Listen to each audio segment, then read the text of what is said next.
जिथे जिथे महिलांची पूजा होते ना तिथे देवाचा आवाज असतो. ती महिला दिन म्हणून साजरा केला होता. 8 मार्च 1906 मध्ये मोठी क्रांती झाली. अडाऱ्यांचा नाही, कुठल्या नेत्यांचा नाही, कुठल्याही प्रकारच्या मोठ्या श्रीमंत व्यक्तीचा नाही, तर खरा हा आमच्या महिला वर्गाचा खरा सन्मान आज नगर परिषदेने ठेवला आहे. आणि म्हणून मी नगर परिषदेचे अगोदर खूप खूप धन्यवाद मानते.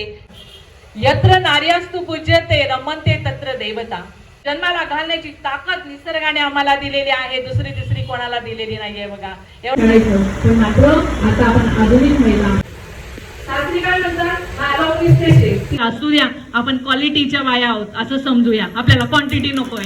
नमस्कार दोस्तों, आपका अपना चैनल कांति द ब्लॉगर में आप सभी का स्वागत है। दोस्तों यहाँ पे दीप प्रज्वलन करते हुए नगर परिषद की नगर अध्यक्ष योगिता मैडम, और उन्होंने जो कि प्रोग्राम आयोजित करा और उसमें जो कि पगारे मैडम ने भाषण दिया महिला के ऊपर से 8 मार्च महिला दिन, और ये 8 मिनट का वीडियो ज़रूर देखें दोस्तों। बहुत ही ज़बरदस्त, बहुत ही तूफानी भाषण यहाँ पे पगारे मैडम ने दिया, उनका ब्लॉग बनाया दोस्तों। नगर परिषद कडून आजचा जो हा कार्यक्रम या ठिकाणी घेण्यात आलेला आहे, मी अगोदर नगर परिषदेचे आणि माननीय नगराध्यक्ष, नगरसेवक आणि सर्व सन्माननीय या ठिकाणी असणाऱ्या कर्मचारी वृंदांचे अगोदर मी खास करून आभार मानते, स्वागत सुद्धा करते. अतिशय स्तुत्य उपक्रम त्यांनी आपल्या नगर परिषदेकडून, तर तो डायट कुठल्या एखाद्या पुढाऱ्यांचा नाही, कुठल्या नेत्यांचा नाही, कुठल्याही प्रकारच्या मोठ्या श्रीमंत व्यक्तीचा नाही, तर खरा हा आमच्या महिला वर्गाचा खरा सन्मान आज नगर परिषदेने ठेवला आहे. आणि म्हणून मी नगर परिषदेचे अगोदर खूप खूप धन्यवाद मानते की अगदी गरीबातल्या गरीब महिलेला सुद्धा न्याय मिळतो. आणि खरा आजचा तुमचा मला वाटतं की हेतू सार्थ झालेला आहे की आपण अशा महिलांचा या ठिकाणी सन्मान केलेला आहे. सन्माननीय व्यासपीठ, उपस्थित सर्व भगिनी, आज 7 मार्च, खरं तर 8 मार्च हा दिन महिला दिन जगामध्ये साजरा करण्यात आलेला. आणि याला कारण म्हणजे की पूर्वी महिलांकडे बघण्याचा जो समाजाचा दृष्टिकोन होता की महिलेने फक्त चूल आणि मूल, मुलाला सांभाळायचं, चूल सांभाळायचं, जबाबदाऱ्या असतील त्या पूर्ण करायच्या. आणि खरं तर आजही आम्ही करतो आहोत बरं का, असं नाही आम्ही आमच्या जबाबदाऱ्या विसरलेलो नाही. चूल आणि मूल तर आमच्या वाट्याला आहेच, पण त्याच्याबरोबर सुद्धा आम्हाला काही हक्क आणि अधिकार पाहिजे होते. आम्हाला मतदानाचा अधिकार पाहिजे होता. आम्ही ज्या ठिकाणी कामाला जायचो ना, तर कामाला गेल्यानंतर आम्हाला खूप तास काम करावं लागायचं आणि त्याच्याबरोबर आम्हाला कुटुंबालाही सांभाळायचं. आणि म्हणून जगामध्ये एक क्रांती झाली होती. आणि ती क्रांती कशासाठी झाली, तर महिलेला जे की कामासाठीचे तास आहेत ते कमी करावे, महिलांना जो की महिलांना सर्व समान हक्क मिळावे, स्त्री आणि पुरुष याच्यामध्ये कुठल्याही प्रकारचा भेदभाव राहू नये, याच्यासाठी समानतेसाठी जगामध्ये क्रांती झालेली होती. आणि तो दिवस होता 8 मार्च 1906 मध्ये मोठी क्रांती झाली. आणि त्या क्रांतीमध्ये त्यावे दिवसापासून असं ठरवण्यात आलं, खरं तर हक्क आणि अधिकार घेण्यासाठी लढावं लागतं बरं का, लढल्याशिवाय आपल्याला यश मिळत नाही. There are no shortcuts to success असं म्हणतात. म्हणून आम्हाला ते यशस्वी करण्यासाठी मोठी झुंज जगामध्ये झालेली होती. आणि 8 मार्च हा जागतिक महिला दिन म्हणून साजरा केला. खरं तर आमच्या स्त्रियांकडे बघण्याचे 2 दृष्टिकोन समाजाचे आहेत. आम्ही अबला आहोत आणि आम्ही सबला आहोत असं सुद्धा म्हणतात. बघा, अबला कशासाठी म्हणतात, आम्ही जन्माला आलो तर आमच्या वडिलांनी आम्हाला सांभाळायचं असतं, मोठं झालं की नवऱ्याने सांभाळायचं, लग्न झाल्यानंतर नवऱ्याने सांभाळायचं, म्हातारे झालो की मुलांनी लाथा मारो बुक्या मारो त्यांनी आम्हाला सांभाळायचं असतं.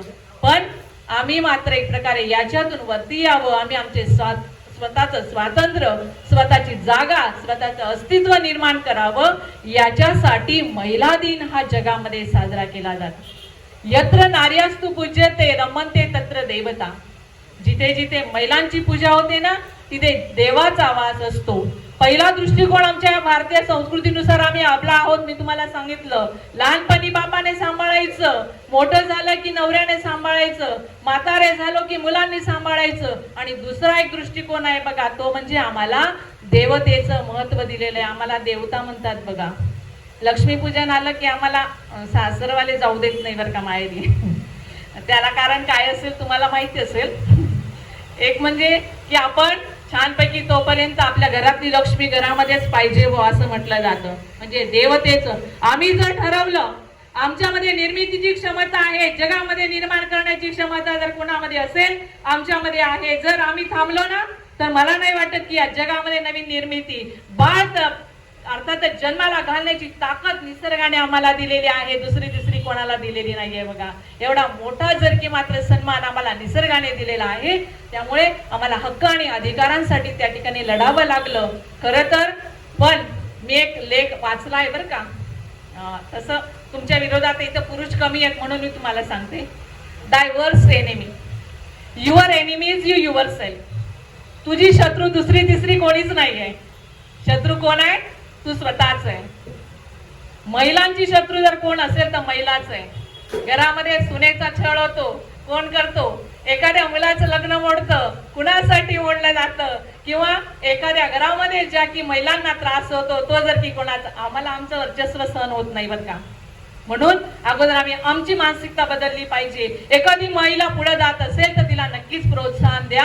आणि जर की आपण तिच्याविषयी पुन्हा जेलसी किंवा मत्सराने बोलत गेलो तर मला नाही वाटत की आम्ही आमची प्रगती करून घेणार बघा. म्हणून मी मार्गारेट अल्वा यांचा हा लेख नेहमीच वाचते. The worst enemy, your enemy is yourself. तुझी शत्रू जर कोण असेल, आपण तयाऱ्या करून बाहेर निघा. बघा आपल्याकडे लगे गल्लीतल्या मॅडम चालली तयारी करेन, मॅडम चाललेलो तयारी करेन. अरे हो, पण कदाचित मॅडम कुठं जात आहेत, मॅडमांचं एखादं काम असेल. घरी राहणारी बाई चांगली राहिली तर आम्हीच म्हणतो काय गरज राहस, पण कशी राहस राहू द्या ना. छान राहते तर उलट चांगलं ना. उलट आपल्याच घराचं त्या ठिकाणी आपल्या घराचं मात्र एक प्रकारे मांगल्य वाढतं बघा. मी विरोधात बोलणार नाही, खरं आम्ही आमच्या स्वातंत्र्यासाठी, आमच्या हक्कांसाठी आम्ही लढतो.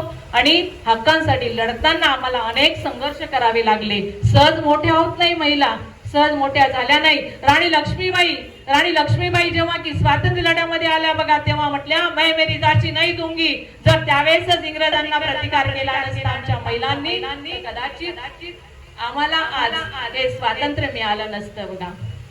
खरं तर आज नगर परिषदेचं कौतुक केलं पाहिजे. आम्ही आमच्या आरोग्याकडे अजिबात लक्ष देत नाही. आम्ही महिला ज्या आहेत ना इतक्या बिंदास्त असतो ना, सर्वात म्हणजे आमच्या आरोग्याविषयी.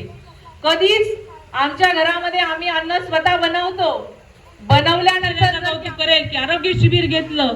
अहो आरोग्य असं म्हणतात, if wealth is lost nothing is lost, but Wien health is lost something is lost. काहीतरी जीवनामध्ये आरोग्य धन संपदा असं म्हटलं जातं. आणि म्हणून आम्ही आमचं आरोग्य जपणं गरजेचं आहे. आम्ही जर सक्षम राहू, आम्ही आरोग्यदायी राहू तरच आपली होईल.